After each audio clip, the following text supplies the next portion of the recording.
Hi friends, ఎలా ఉన్నారు? అందరికీ నమస్కారం. ఇక్కడ ములుగు జిల్లా, తెలంగాణ రాష్ట్రం ములుగు జిల్లా శ్రీ హేమాచల లక్ష్మీ నరసింహస్వామి వారి దేవస్థానం మల్లూరు గుట్ట అంటారు.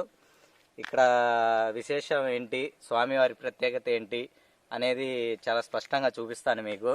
దయచేసి ఎవరు ట్రోల్ చేయొద్దు ఫ్రెండ్స్, ఎందుకంటే ఇది ఫస్ట్ టైం నేను వీడియో చేస్తున్నాను కాబట్టి అందరూ కొంచెం ఆదరించండి. దయచేసి ఎవరు ట్రోల్ చేయొద్దు.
చెప్పండి సార్.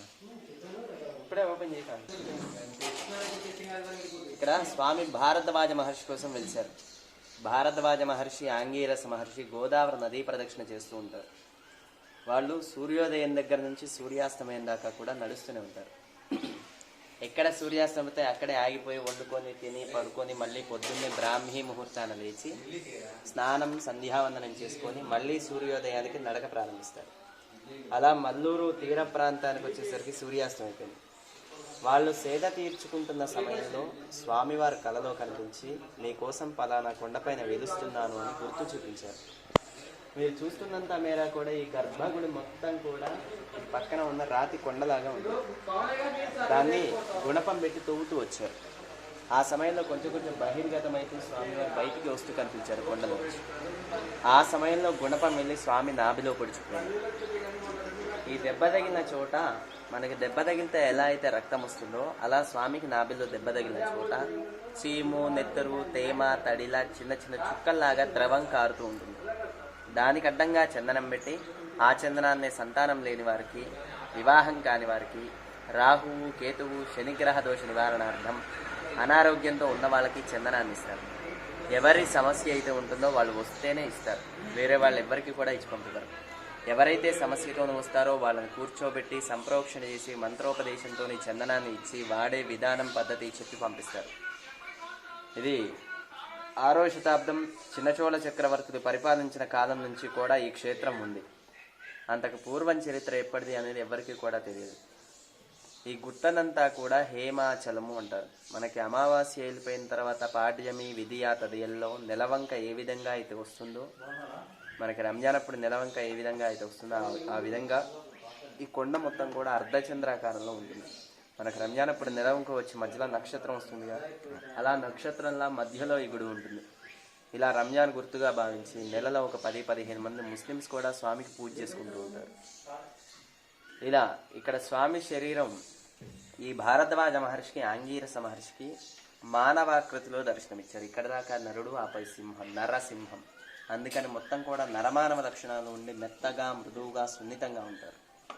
శనివారం, ఆదివారం ఉదయం 10 గంటల నుంచి 12 గంటల లోపు స్వామికి అభిషేకం చేస్తారు. ఆ సమయంలో మాత్రమే స్వామిని ముట్టుకొని చూపిస్తారు. మిగతా సమయాల్లో ఎప్పుడు చూపించారు. ఎప్పుడైనా సరే ఎవరైనా సరే లోపలికి వచ్చి దేవుణ్ణి ఎవరిని కూడా ముట్టుకొని, ఇక్కడ ఏ అర్చక స్వామి అయితే అభిషేకం చేస్తారో ఆయన మాత్రమే స్వామిని ముట్టుకొని చూపిస్తారు. మిగతా వాళ్ళని లోపలికి ఇవ్వడం, ముట్టుకొని ఇవ్వడం అనేది అస్సలు ఉండదు.